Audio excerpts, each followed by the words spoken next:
What's up guys? Today's video is going to be an introduction to team strategies. This is something you're going to be running into a lot more now that live fire has dropped. People are going to start bringing that coordinated play into all the other game modes. It's going to spill over into attrition, pilot versus pilot, just everywhere. I expect the skill curve to go up for the whole community, especially for those people that are playing a lot of live fire and who are starting to get into these coordinated teams.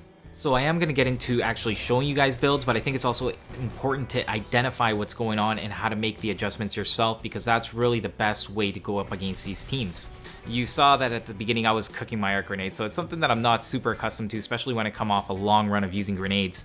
And to me, it seems like the answer to most of my problems are grenades. In this scenario, if you haven't noticed, I have barely seen anybody on top. I've started to get a lot of crossfire from the bottom, and I'm starting to see that there's also pulse blades. So at this point, I'm starting to suspect that something's going on. After I go over this guy, we are going to chase him down. That tick is not going to stand a chance against my phase shift. Now that I know that they're starting to situate themselves over there on the right-hand side, I'm going to take a clear path from the top. And now that I've identified what's going on, you can see there's nobody up here, there's no one in their spawn. They are all camping down there, and I think 6 of them are in on it right now.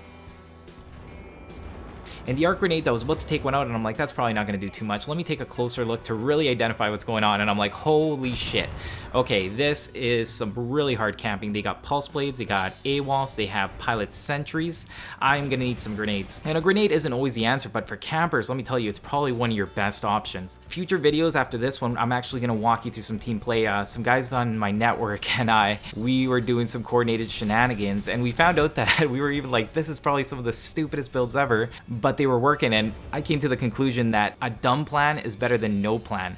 And that's why I think that team strategies are actually going to be the next meta to this game. I don't think it's really about the solo play. I think we've had a lot of soldiers that are just, amazing on their own. But good coordinated play is going to be hard even for the best player to counter. By the way, right here, for him to counter me, he would need a shotgun. Coming around that corner, fastest time to kill comes out of a melee or a shotgun, of course. So somebody trying to charge into that position, it's going to be pretty hard for them. Even if they have this pulse blade on me, I still want to stay kind of mobile just because it throws them off a little bit. Like right now I'm using my ears because I'm in that defensive position. It's really easy to hear anybody coming up on me when I was there. If this guy would have charged me, I could have held on to that grenade a little bit longer and then probably killed him. This one I think just goes a little bit wide and it also misses. So I'm waiting for my grenade to recharge. I'm also waiting on that pulse blade to run out. At this point you probably have a really good idea of where they are, like I do. Luckily this thing isn't looking at me, so I take it out, and the L-Star is actually really good for taking out sentries. If they're not looking at you, you can take them out without overheating your gun or anything. Now this is all just suppressive fire. I gotta wait for this grenade to recharge, because in there, it's actually pretty easy to hit them. If I have a little bit of help, I can probably get a grenade in there. And that one I held a little bit too long, and now I'm waiting again. The time that I'm like, okay, I can either wait for a grenade right there, or I can actually flank around and start to get more damage on them from the side. And once you start getting all these flanks in one defensive position, if you have a coordinated team yourself, you're going to be able to flush them out. Now there are things that make it harder to flush people out, especially if they're coordinating their AWOLs and their pulse blades really well. After the respawn, it's a race, because if you want to stop campers, I pointed this out in that video, you have to stop them from reestablishing their power position or wherever they have their initial plan. And that's what I'm doing right now. I miss that guy right below me. I do see him as I go after this guy, so I'm kind of panicking. I even overheat my gun, and then I fall back onto my Mozambique. But back to the story. If you all die consecutively when you're trying to hold a power position, it usually scatters you. And trying to run back there is usually a good way to get killed, because they've already held you off, and usually they're going to hold there for a little bit until they see what's going on. If you do want to have good coordinated team play, you usually want to have a backup plan, call it out really quick, and have everybody I have to point this out. This is the thing about phase shift. It's like I wasn't even too sure about the engagement. I was actually up anyways, but it gave me the option to tap out and not actually tap out. It's like they submit you, you tap out, and you're like, oh no, I'm actually still in. I'm gonna go again. And that's what I hate about phase shift. I'm holding back on this video just because I don't know how to present it quite yet. I know a lot of the community likes the ability. I love the ability. Watch me go. I'm using it right now, and there's so many times where it saves me. It's really hard. Like, if you guys don't want to hear it, just tell me, because I know sometimes balance talk breaks the mood, but I also think that it's things that need to be said at times. So if you guys want to hear my balance video, let me know in the comments. If not, also let me know, and I'll just forget about it, and we'll just keep playing Titanfall. Alright, back into this commentary. So right now they're having a hard time getting back into this room, and that's exactly what I want. I want them to feel the pressure. Now, when I see this guy, I know I have to start shooting it early because that's going to lower my time to kill, and he does have the advantage with that positioning. We do get the kill, but I get killed from the side. I actually feel pretty good about that engagement.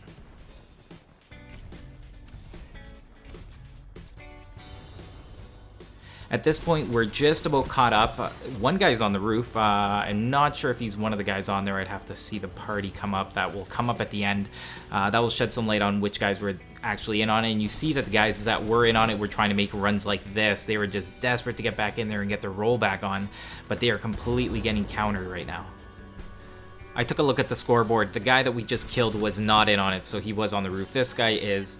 And when I noticed the next guy that was running in here, I do a nice little slide, and it just feels so nice to do it. It didn't get me anything, but just when I was doing it, I remember it feeling really smooth, and that's what I like about this game. If I wouldn't have held that so long, I would have gotten the double kill, and I'm kind of saddened by that. I'm going to end up throwing a grenade at the next guy. Grenades, you get 2 of them. That's probably why I prefer them over electric smoke. If they gave that a shorter duration but 2 charges, I'd probably be using that. But the abilities, the ordinances that give you 2 charges, actually it's kind of the same with the abilities that give you more than 1 charge. I really enjoy those. The Pulse Blade, ooh, got some nasty kills with the Pulse Blade now. It does have a lot of utility. It shows guys, it kills guys. That's pretty much the whole recipe for Pilot Soup. Oh my god! Could not touch my bracelet.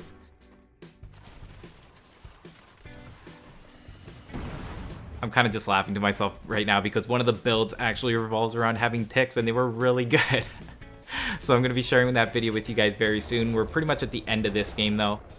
And I like when a team kind of comes together and wins one of these games. That was my chair. I need to go tighten this thing up. I need to start being fucking hands-on dad and fix more stuff. Funny story, I was fixing the snowblower, I took it all apart and I'm like, I didn't see anything wrong, but when I put it back together it worked, so I have to assume I fixed it. So that's pretty much my first mechanical victory. Yay me. Anyways, that's the introduction to team play. It's first being able to recognize it and knowing like kind of the weaknesses to team play, especially when you have a plan that starts going wrong. You need to start adapting it because if not, you can get hard countered. I don't even know what we're going to be doing next. I wanted to do a little bit of Ronin, but I've been playing a lot of Pilot versus Pilot. Damn live fire. Anyways, that's it for the video. If you guys want to check something else out, let me know in the comments. Otherwise, like, subscribe. Most of you guys already subscribed. That's why you're here. Again, to those people, it means a lot to me. Everybody in my network has also been really awesome. I do appreciate everybody coming in. We're getting to the point where we have too many though, so we're gonna have to do some more custom matches. And why isn't there live fire custom matches? Come on. There's still more footage. Okay, what else can I complain about? Phase shift video, okay. You know what, I have principles, guys, and I'm gonna put out this video regardless of what you guys say, but I've actually started collecting comments, not just from my own YouTube channel. I've actually collected them just from things like Reddit and things that I've seen and discussed, and I'm gonna kind of be pointing those out as I talk about phase shift. I'm not just gonna like trash the ability. What I'm gonna do is just say flat out what it does, and then I think people are gonna be able to make up their own minds in regards to how this thing is balanced in the game. Alright, thanks for checking out my channel. I'm Paper, Cut2U, this is GameInReview, and I'll see you guys next time.